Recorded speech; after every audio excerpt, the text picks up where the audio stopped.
Hello guys, back to my channel Shri Ram science. Myself Abhilasha. इस video में मैं आपके साथ में कोई स्टडी मटेरियल लेकर नहीं आई हूँ, बल्कि मैं आपके साथ में आई हूँ एक छोटी सी इंटरेक्शन के लिए जो हमारे इस प्रेजेंट सिनारियो बोर्ड एग्जाम से रिलेटेड है, 10th के लिए भी और 12th वालों के लिए भी। ओके, सबसे फर्स्ट हम बात करते हैं 10th क्लास वालों के लिए। जितने भी टेंथीज हैं जो अपीयर होने वाले थे 10th बोर्ड एग्जाम में सीबीएसई के, यस डियर, ये आप लोग के लिए एक अच्छी न्यूज है कि बोर्ड के एग्जाम्स जो हैं वो इस कोविड प्रिवेलिंग सिचुएशन की वजह से वो कैंसिल हो गए हैं। बट मैं इसके बारे में आपके साथ में कुछ शेयर करना चाहती हूँ। सबसे फर्स्ट थिंग हमारे पास में ये है कि मार्क्स कैन नॉट जज our potential. Yes, it is true. भले ही हमारे एग्जाम्स नहीं हो रहे, आप ये ना सोचिए बहुत अच्छी बात है। यस, इट इज ट्रू, ये कई बच्चों के लिए बहुत अच्छा भी होगा जो नेटवर्क इश्यूज की वजह से या ऑनलाइन क्लासेस बहुत अच्छे से नहीं ले पाए, उनके लिए बहुत अच्छा भी है। लेकिन वहीं दूसरी तरफ वो बच्चे जो बहुत मेहनत कर रहे थे वो कहीं ना कहीं इस डिसीजन की वजह से थोड़े डिप्रेस्ड भी हो गए। But it is okay, it is a decision which is given by our honourable prime minister sir, तो हम इसको लेंगे। लेकिन इसमें सबसे इम्पोर्टेंट बात ये है कि जो बच्चे ये सोच रहे हैं कि बोर्ड के एग्जाम्स नहीं हो रहे, ये एक तरीके के लिए बहुत ही एक ब्राइट न्यूज है। तो ठीक है, ये अभी सबकी सिचुएशन को देखते हुए ये बहुत ही ब्राइट न्यूज जरूर है, लेकिन फिर भी मैं आपको बोल रही हूँ कभी ऐसा भी होता है कि हम साल भर पढ़ते हैं और जिस दिन एग्जाम होता है उस दिन हमारी सडन ऑफ तबीयत खराब हो गई और हम कॉपी पेन पे कुछ लिख नहीं पा रहे। Every person knows their weak point, strong point. बस एक एग्जाम से हम लोग रेमाइडियल टीचिंग कर सकते हैं, दैट इज ट्रू। लेकिन हर एक बच्चा, हर एक पर्सन खुद को सेल्फ इवेल्युएट कर सकता है। उसको पता है उसे इस साल कितना पढ़ा है, कितना नहीं पढ़ा। तो ठीक है, अगर एग्जाम नहीं भी हो रहे, आप अपने आप को इवेल्युएट करिए, आप खुद से सैंपल पेपर सॉल्व करिए। आप ये ना सोचिए कि अच्छा अब तो एग्जाम्स नहीं हो रहे, अब हम बहुत ज्यादा रिलैक्स हो गए। बिकॉज मैं आपको एक बहुत ही सजेशन में जब हमारी इस वीडियो में मैं आपको दूंगी, और वो ये होगी कि अगर आप एनसीईआरटी पे फोकस करते हैं, स्पेशली अगर आप 9th to 12th क्लास की एनसीईआरटी पर फोकस करते हैं, you are able to clear NEET और JEE mains exams etcetera more. आप इनको भी क्लियर कर सकते हैं, ठीक है ना। तो अभी हमारे एग्जाम कैंसिल हुए, 12th के पोस्टपोन हो गए, तो ये कुछ बच्चों के लिए एक अपॉर्चुनिटी भी है, स्पेशली उन बच्चों के लिए जिन तक नेटवर्क इश्यूज की वजह से स्टडी मटेरियल पहुंच नहीं पाया था, वो इतना अच्छे से खुद को प्रिपेयर नहीं कर पाए थे, जबकि वो बहुत ज्यादा अच्छा कर सकते थे। Then take it this decision as an opportunity.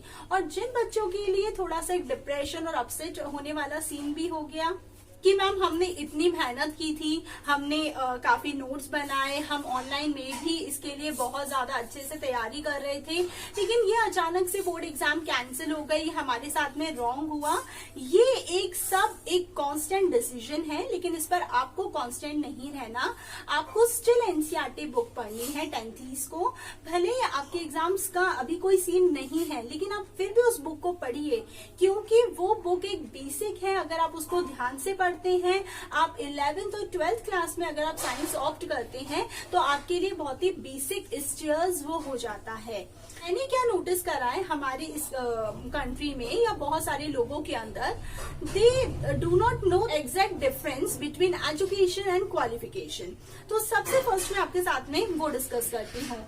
Qualification to pass the official exam or to do the something officially, but what is the education? Education एक मोड है लर्निंग का, आपके बिलीफ का, आपका वे ऑफ वर्किंग का, आपके evaluation के बारे में। फॉर एग्जाम्पल अगर मैं बात करूं, qualified person can get the job easily, but the educated person can continue their job. उसको पता है कि उसको वो काम कैसे करना है। Educated people know better standard of living, उसके पास में बेटर स्ट्रैटेजीज होंगी, उसको सारी चीजें ढंग से समझ में आएंगी। हमारे क्या चलता है, कई बार कई लोग ऐसा सोचते हैं हमने एग्जाम क्वालिफाइड कर लिया, हमारे पास इसकी डिग्री है। डिग्री होना कुछ भी नहीं है अगर आप उस नॉलेज को यूटिलाइज नहीं कर रहे, या जो नॉलेज आपको है आपको उसको ऑप्ट करना नहीं आता, अगर आपको उसको सही डायरेक्शन में उसका गोल नहीं है, तो वो भी आपके लिए यूजलेस है। सिर्फ आपके पास में क्वालिफाइड क्वालिफिकेशन होने की वजह से आप, ये तो है कि आपको वो जॉब मिल गई because you are qualified for that exam, लेकिन एजुकेशन अच्छी होने की, बट एजुकेटेड होने की वजह से आपको पता है कि आपको वो काम करना कैसे है, आपको कैसे कंटिन्यू करना है, आपको वहां कांस्टेंट नहीं रहना है, आपको आगे जाना है। तो not only qualified but be educated also, और जो बहुत ज्यादा जरूरी है। एंड ट्रस्ट मी, हमारी बुक से अच्छा बेस्ट फ्रेंड हमारा कोई नहीं हो सकता। वो हमारा हमेशा साथ देती हैं। अगर आपका एग्जाम नहीं हो रहा, आप उस एनसीईआरटी बुक को उठाइए, उसका हर एक पेज पढ़िए। स्पेशली मैं यहाँ पे साइंस की बात करूंगी, आप साइंस एनसीईआरटी बुक लीजिए। आपको उसकी फिजिक्स, केमिस्ट्री, बायो हर चैप्टर समझना जरूरी है। आपको पता होना चाहिए कि हर चैप्टर में क्या दे रखा है, क्यों पढ़ा हमने, उसकी इम्पोर्टेंस क्या है। बस ये नहीं कि एग्जाम्स नहीं हुए तो हमारा तो ये साल पास हो गए और अब हम प्रमोट हो गए। यस, कंग्रेचुलेशन, अगर आप प्रमोट हो गए बहुत ही अच्छी बात है, लेकिन अगर आप अपनी लाइफ में, आपका कोई करियर ऑब्जेक्टिव है, तो आप इससे एज अ हैप्पीनेस ना लें इस चीज को, बल्कि आप एज अ चैलेंज और एज अ अपॉर्चुनिटी ले लें। अगर आप उस बुक को अच्छे से तैयार करते हैं तो एटलीस्ट ये तो मतलब निकलेगा कि इस साल हमने कुछ सीखा। हमने भले एग्जाम नहीं दिए, लेकिन हमें वो पोटेंशियल था कि हम अगर एग्जाम होते तो हम दे सकते थे। तो यहाँ ये इशू ऐसा नहीं हो जाता जहां पर हम कोई बहुत सेलिब्रेशन कर रहे हैं। ठीक है, आप सेलिब्रेट कर रहे हैं, करिए, बिल्कुल अच्छी बात है, लेकिन ऑन द अनदर हैंड आप उसको देखिए कि आप खुद को इवेल्युएट भी करना सीखें। आपको ये पता हो कि हाँ ये चीज हमें आती है, हमें लाइफ प्रोसेस चैप्टर एनसीईआरटी का आता है, हमको इलेक्ट्रिसिटी के बारे में पता है, हम एक सिंपल सर्किट बना सकते हैं, हमको केमिस्ट्री के अंदर जो लाइन रिएक्शंस हैं वो हमको क्लियर है, क्योंकि सारे एग्जाम्पल वो हैं जो डे टू डे लाइफ के अंदर फॉलो अप होते हैं। तो ठीक है, आप वो बुक पढ़िए, उस बुक की हर चीज आपको क्लियर होनी चाहिए। आपको उसके लिए अपने टीचर्स की हेल्प लेनी पड़ती है, आपको कोई कोचिंग इंस्टीट्यूट भी अगर आपको ज्वाइन करना पड़ता है आप करिए, लेकिन आप उस एनसीईआरटी बुक पर फुल फोकस्ड करिए। जैसे मैं अपना एक एग्जांपल देती हूँ, मुझे भी किसी ने ये बात सिखाई है, अगर आप एक बुक को 1000 टाइम भी पढ़ते हैं, I am truly assuring you कि आपको हर बार उस बुक में से कुछ ना कुछ नया मटेरियल जरूर मिलेगा। मोस्ट ऑफ चिल्ड्रन का क्या रहता है, एनसीईआरटी वो कॉर्नर कर देते हैं, सैम्पल पेपर्स, दूसरे गाइड एंड रिफ्रेशर्स के पीछे वो चले जाते हैं। और मेरा ये मानना है, all the refreshers, sample papers and other guide books are extracted only from the NCERT. If people you are able to focus on the NCERT of classes 9 to 12 ना, then you are able to clear many competitive exams, especially in science field. So then basically मैं आप तक ये communicate करना चाहती हूँ कि take it as a opportunity, yes, happy, celebrate this movement, but on the meanwhile be objective about your career. आप उसके बारे में सोचें। आपका ये साल एग्जाम ना होना ये जज नहीं करता कि आपको कुछ नहीं आता, आपको आता है, आपने उस बुक को अच्छे से पढ़ा है। स्टिल अगर आपको उस बुक का कोई चैप्टर नहीं आता तो आप अपने टीचर से जरूर पूछिए जाकर। अगर बायोलॉजी का कोई टॉपिक है तो आप मुझसे भी पूछ सकते हैं, आप जरूर कॉन्टेक्ट करिए वो टीचर्स को, आप पूछिए उससे, ताकि आपके मन में ये नहीं रहे कि ठीक है हमें नहीं आता तो हमें ये चैप्टर भी नहीं आता। हमारे मन में ये होना चाहिए कि हमें ये बुक आती है, हमें हर चीज इस चैप्टर की, इस बुक की तैयार है। अगर कभी भी हमें एग्जाम अगर होता भी तो हम इसको क्लियर कर लेते इतनी परसेंटेज के साथ में। आप खुद उसको जज कर लीजिए। आप चाहें तो उसके लिए आप टेस्ट पेपर दीजिए, मॉक टेस्ट आप सॉल्व करिए। आप अगर और कुछ करना चाहते हैं अपने टीचर्स की हेल्प से आप वो कर लीजिए इसमें। लेकिन इसको ये लेना कि हम तो बस अब प्रमोट हो गए और अब हम एनसीईआरटी को भूल जाएंगे, हमें जो चैप्टर्स नहीं आते अब हम वो नहीं पढ़ेंगे, वो आपके फर्दर लाइफ को अफेक्ट करेगा। सपोज मैं बात करूं किसी को कार्बन कंपाउंड्स नहीं आता, वो बच्चा, अभी ये कुछ एक एग्जाम्पल मेरे पास में आया, एग्जाम के 4 दिन पहले एक स्टूडेंट मेरे पास में आया, मैम आप कार्बन एंड कंपाउंड्स हमारे को एक्सप्लेन कर दीजिए। देन आई टोल्ड ओके आप कल आ जाइए। नेक्स्ट डे न्यूज आ गई कि एग्जाम कैंसिल होंगे। What I have noticed, the student does not contact me. Why he has not contacted me? क्योंकि एग्जाम्स तो मैम होंगे ही नहीं ना। जब मैंने उससे पूछा तुम पढ़ने क्यों नहीं है, देन ही टोल्ड मी कि मैम एग्जाम्स तो होंगे ही नहीं। अरे क्या वो एग्जाम्स नहीं हो रही तो वो चैप्टर अगर आप आगे साइंस लेते हैं तो भी आपके लिए बेनिफिशियल है। आप बेसिक पढ़ के जाइए उसका। अगर आप साइंस नहीं लेते तो भी 10th तक की नॉलेज में क्यों ये सारी चीजें दी गई हैं कि 10th तक में आनी चाहिए, क्योंकि एक बेसिक नॉलेज में कंसीडर्ड होती है 10th स्टैंडर्ड। तो इतना आपको पता होना जरूरी है। आपको पता होना चाहिए अल्कोहल का फॉर्मूला क्या है, आपको पता होना चाहिए प्रोटीन का डाइजेशन कहाँ हो रहा है, आपको पता होना चाहिए आपके जो आपके पास में इलेक्ट्रोमैग्नेट और इलेक्ट्रोमैग्नेटिक इंडक्शन में क्या डिफरेंस है। जरूरी नहीं है हर चीज कॉपी पेन पर लिखकर अगर उसके मार्क्स मिले वही आपका पोटेंशियल जज करे, वही आपका कैलिबर बताए। हमें खुद को क्लियर होना चाहिए, हमें खुद को जज करना चाहिए, हमें ये चीज आती है कि नहीं आती। ठीक है, हम खुद के लिए उसको इवैल्यूएट करेंगे। सो 10th आप अपने नोट्स अपनी एनसीईआरटी को संभाल के रखें। अभी आपके पास में एक अच्छा टाइम है। अगर आपको कोई चैप्टर नहीं आ रहा आप उसका रिवीजन लें, क्योंकि कहीं ना कहीं आप कोई भी सब्जेक्ट को अगर 10th तक अच्छा करते हैं, आप ह्यूमैनिटीज में जाते हैं, आप साइंस में जाते हैं, आप किसी अदर फील्ड में जाते हैं, वो बेसिक आपके पास में तैयार होना जरूरी है। तो आप इस चीज को as a challenge, as a opportunity लीजिए, अच्छे से फोकस करिए बुक पर। Yes, you are promoted in class 11, तो उसके लिए वेरी वेरी कॉन्ग्रेचुलेशन। अब आप उसके लिए अच्छे से पढ़िए, लेकिन साइमल्टेनियसली इन बुक को उठा के प्लीज इधर कॉर्नर ना कर दे और ये ना सोचे चैप्टर हमें नहीं आता तो हमें छोड़ देना है। नहीं, हमें अच्छे से तैयार करना है। हमें बस पेपर पेन पे लिख के उसके मार्क्स नहीं मिल रहे, लेकिन हमें वो चैप्टर आता है। हमें इतनी बात का एश्योरेंस होना बहुत जरूरी है, क्योंकि नॉलेज कभी भी वेस्ट नहीं जाती। अगर आपकी कोई भी चीज आप दिन भर में पढ़ रहे हैं, वो शायद हो सकता है वो उस दिन काम में नहीं आए, वो उस महीने काम में नहीं आए, उस साल काम में नहीं आए, लेकिन लाइफ में कभी ना कभी कोई ना कोई चीज पढ़ी हुई काम में जरूर आएगी। तो आप इस चीज को थोड़ा सा सीरियस लें, एंजॉय करें, 11th क्लास के बारे में सोचें अच्छे से, और साथ में अपनी बुक्स का साथ ना छोड़ें।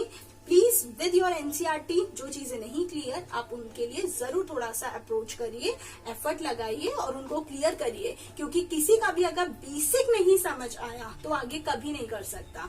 अगर एक छोटे से बच्चे को हम क्रॉस मल्टीप्लाई करना ना सिखाएं क्योंकि एग्जाम में वो नहीं आ रहा, तो आप इस बात का अंदाज लगा सकते हैं कि आगे की लाइफ के लिए उसके लिए कितना डिफिकल्ट होगा। उसको वो क्रॉस मल्टीप्लाई क्योंकि हमने इसलिए नहीं सिखाया, एग्जाम में नहीं आ रहा था। हमने उसको स्क्वायर रूट निकालने इसलिए नहीं सिखाया क्योंकि वो एग्जाम में नहीं आ रहा था। लेकिन आप सोच सकते हैं वो उसकी लाइफ का एक बेसिक चीज हमने एक्सट्रैक्ट कर दी। अब अगर आगे कभी भी ये चीज आएगी तो उसको तो आती नहीं है, क्योंकि उसने तो पढ़ी नहीं, बिकॉज उसके एग्जाम में नहीं आ रही थी। Okay, so this is about 10th class student who are very happy. They are enjoying these days कि हमारे मैम एग्जाम्स नहीं हो रहे। यस बेटा, आपके एग्जाम नहीं हो रहे, बट डियर आप लोग पढ़ते रहिए। आपके लिए बहुत जरूरी है हर चीज का बेसिक क्लियर होना। नहीं कोई चीज आती, immediately contact to your respective teachers, चाहे वो एसएसटी की हो, इंग्लिश की हो, साइंस की हो, आप कॉन्टेक्ट करिए, आप पूछिए उनसे। भले एग्जाम नहीं हो रहे मैम, लेकिन आप हमें समझा तो सकते हैं, ताकि हमें आगे के लिए हमेशा ये ध्यान रहे। Okay, now I'm talking about my 12th class student. आप लोगों के एग्जाम कैंसिल नहीं हुए, पोस्टपोन हुए हैं, और शायद वो कैंसिल होंगे भी नहीं, क्योंकि आप लोगों के करियर का डिसाइडिंग फैक्टर है क्लास 12th। मैं अदर सब्जेक्ट के बारे में तो सीनियर क्लासेस में बात नहीं कर सकती, मींस क्लास 11th और 12th में, because I am teaching biology, I am a biology teacher. मैं सिर्फ उसी के बारे में आपको बता सकती हूँ। 12th क्लास स्टूडेंट के लिए ये जो टाइम मिला है एग्जाम पोस्टपोन का, ये उनको एक गिफ्ट मिली है, क्योंकि उनके साथ में ऑनलाइन क्लासेस थी। थोड़ा डिफिकल्टी रही होगी स्टार्टिंग में आपको फेस करने में उसको, लेकिन बाद में अब जब चीजें ऑफलाइन हुई भी कुछ टाइम के लिए, आपने प्रैक्टिकल्स भी करे, तो आप इस चीज को ऐसे देखें कि हमारे भी कैंसिल हो जाएंगे, आपके नहीं कैंसिल होंगे। और अगर बाकी हम फ्यूचर के लिए कुछ डिसाइड कर नहीं सकते, तो आप अपनी एनसीईआरटी बुक पर फोकस करिए, अच्छे से पढ़िए। आपके लिए बहुत ही क्रूशियल सेंसिबल टाइम है ये, जहां पर आपको अपना एक एक मिनट वेस्ट नहीं करना। If people you have completed NCERT, आप इवन दो मैं आपको ये एक सजेशन दे रही हूँ, एनसीईआरटी में जितने भी डायग्राम्स हैं, उन डायग्राम्स के नीचे भी जो लिखा हुआ है उसको भी मत छोड़िए, उसको भी बहुत अच्छे से प्रिपेयर करिए, डायग्राम की प्रैक्टिस करिए, उनकी लेबलिंग बहुत अच्छी से होनी चाहिए, पॉइंट टू पॉइंट उनकी लेबलिंग हो, और वो जो भी आप स्पेशली एनसीईआरटी बुक में जो हाईलाइटेड वर्ड हैं, जो शॉर्ट फॉर्म है, स्पेशली चैप्टर 4 में सबसे ज्यादा शॉर्ट फॉर्म है, IVF, IUI, तो ये सारी जो आपके पास में फुल फॉर्म है इनको अच्छे से तैयार करें। जब भी आप पढ़ें आपके हाथ में पेंसिल हो, इतना आपको भी पता है आप 12th क्लास कंप्लीट करने वाले हैं। अंडरलाइन द हाईलाइटेड वर्ड, आप एक प्रैक्टिस बना लें कि हमें इस बुक को बहुत अच्छे से अपने माइंड में इसको जेरॉक्स कर लेना है। First complete your NCERT, then move to the sample paper. अगर आप सैम्पल पेपर्स को बहुत अच्छे से सॉल्व कर पाते हैं, आपको उसकी लैंग्वेज आती है लिखनी, समझ आती है आपको, फिर आप किसी दूसरे रिफ्रेशर्स पे जाएं, क्योंकि नीट का जो पेपर बनेगा वो एनसीईआरटीज में से ही मोस्ट एक्सट्रैक्ट होगा, और वो 11th और 12th क्लास की एनसीईआरटीज में से। 12th का जितना सिलेबस एक रिड्यूस हुआ था इस साल, ठीक है, वो अभी आप नहीं पढ़ रहे, लेकिन मैं उनको एक पर्सनल सजेशन दूंगी as a friend, not as a teacher, कि जब आप अपना 12th एग्जाम क्लियर कर लेते हैं तो वो जो रिड्यूस चैप्टर है उनकी भी प्रैक्टिस करिए, उनको भी पढ़िए आप अच्छे से, क्योंकि वही चीज कि वो वेस्ट तो है नहीं, वो टाइम की वजह से, सिचुएशन की वजह से रिड्यूस्ड हुए थे, बट ऐसा नहीं कि वो इम्पोर्टेंट नहीं थे, वो बहुत इम्पोर्टेंट थे। जैसे इवोल्यूशन बहुत इम्पोर्टेंट चैप्टर था, हमारे 2 चैप्टर जो हाइब्रिडाइजेशन पर बेस्ड थे वो बहुत इम्पोर्टेंट थे। उसमें से छोटे छोटे टॉपिक हैं, biofortification and other, plant breeding, animal breeding की टेक्निक्स, वो बहुत ज्यादा इम्पोर्टेंट थी। तो ठीक है, अभी आप फोकस करिए अपने एनसीईआरटी पर, आप अपने कमिंग एग्जाम पर, जो बोर्ड ने सिलेबस कैंसिल कर दिया अभी आप उस पर ध्यान ना दें, लेकिन आपको वो चैप्टर्स भी पढ़ने हैं, उसके लिए आप मुझे कांटेक्ट भी कर सकते हैं, नो इशू। लेकिन आप अपने माइंड से आपको नीट क्लियर करनी है, आपको हर चीज उस बुक की पता होनी बहुत जरूरी है। जैसे किसी बच्चे को अगर अल्फाबेट्स नहीं पढ़ाए जाएंगे वो आगे कुछ नहीं कर पाएगा। अगर साइंस के अंदर उसको, स्पेशली बायोलॉजी में, अगर उसको क्लास 11th और 12th ही क्लियर नहीं है, उसके लिए आगे बहुत ज्यादा डिफिकल्टी आने वाली है। 10th के लिए हमने बात कर ली कि वो एनसीईआरटी पे फोकस जरूर करेंगे, भले एग्जाम नहीं दे रहे लेकिन उनको बुक पता होनी चाहिए, उनको उस बुक का हर चैप्टर पता होना चाहिए, जो चैप्टर रिड्यूस्ड भी हुआ है वो भी उनको पढ़ना चाहिए अब, ताकि वो उनके फ्यूचर में काम में आए, उनको नॉलेज हो उस चीज की। ऐसा नहीं, आप कभी फ्यूचर में तो नहीं कह सकते ना कि उस साल कोविड हो गया था इसलिए हमारा चैप्टर रिड्यूस्ड हो गया, इसलिए हमें नहीं पता। तो हमें हर सिचुएशन के साथ में खुद को अकोमोडेट करना है, लेकिन साइमल्टेनियसली हमको देखना है कि हम भी अपग्रेड हों, हम खुद को इवैल्यूएट कर सकें। ओके, तो 12th क्लास स्टूडेंट थोड़ा एनसीईआरटी अच्छे से पढ़नी है आप लोगों को, उसके बाद सैंपल पेपर्स पे जाना है, और जो रिड्यूस चैप्टर है उनको भी तैयार करेंगे हम, लेकिन आपके बोर्ड एग्जाम्स के बाद में। प्रैक्टिकल्स बहुत अच्छे से करिए, क्योंकि प्रैक्टिकल वर्क ऐसा नहीं है जो थ्योरी से अलग है, जिसको थ्योरी बहुत अच्छी आती है वो प्रैक्टिकल वर्क में तो एक्सपर्ट है। और मैं अपनी इस चैनल के थ्रू आप तक इम्पोर्टेंट वीडियोस पहुंचाती रहूंगी। फिर भी अगर कोई ऐसा टॉपिक है जिसको आप बहुत अच्छे से पढ़ना चाहते हैं और उसकी वीडियोस मैंने अभी तक आप तक नहीं दी हैं, तो आप मुझे उसके लिए लिख सकते हैं, आप मुझे बता सकते हैं कमेंट सेक्शन के अंदर, आप प्लीज उसको बताइए मुझे, ताकि जो बच्चे जिनके साथ में और कोई इश्यूज चल रहे हैं कि वो अभी स्कूल नहीं, क्योंकि स्कूल अभी आप नहीं जा रहे हैं या आपको अभी कहीं और सपोर्ट नहीं मिल रहा, तो वो मेरे यूट्यूब चैनल के थ्रू उस चीज को ले सकते हैं। अदरवाइज जैसे ही चीजें ऑफलाइन होती हैं तो भी आप मुझे कॉन्टेक्ट कर सकते हैं, आपके लिए मैं हमेशा अवेलेबल हूँ। तो ऑनलाइन मटेरियल के लिए आप मुझे कमेंट बॉक्स में लिख के दीजिए आपके सजेशन, आपके टॉपिक, मैं जरूर उस पर आपके लिए वीडियो बनाकर या आप तक जैसे भी स्टडी मटेरियल होगा मैं अपने चैनल के थ्रू आप तक पहुंचाऊंगी। और ऑफलाइन के लिए आप मेरे डिस्क्रिप्शन में जाकर डिटेल देख सकते हैं, उसके लिए भी आप मुझे कॉन्टेक्ट कर सकते हैं। तो children, please take this time in a very sensible manner, your valuable time, and this is more precious time for you. ये आपके करियर के लिए बेसिक स्टेयर्स है, आपके करियर के बेसिक स्टेयर्स है क्लास 11th एंड 12th, तो अच्छे से फोकस करना है आप लोगों को। And all the best. And 10th आप 11th क्लास में आ गए हैं, आपको सीरियस होना है, आपको ये नहीं सोचना आप क्लास 11th आ गए, बोर्ड तो है नहीं तो हम बहुत रिलैक्स्ड हो गए, क्योंकि 11th अगर आप ढंग से नहीं करेंगे तो 12th में भी आपको बहुत ज्यादा डिफिकल्टी आएगी। Okay. Okay student, then thank you so much. Stay blessed and stay safe.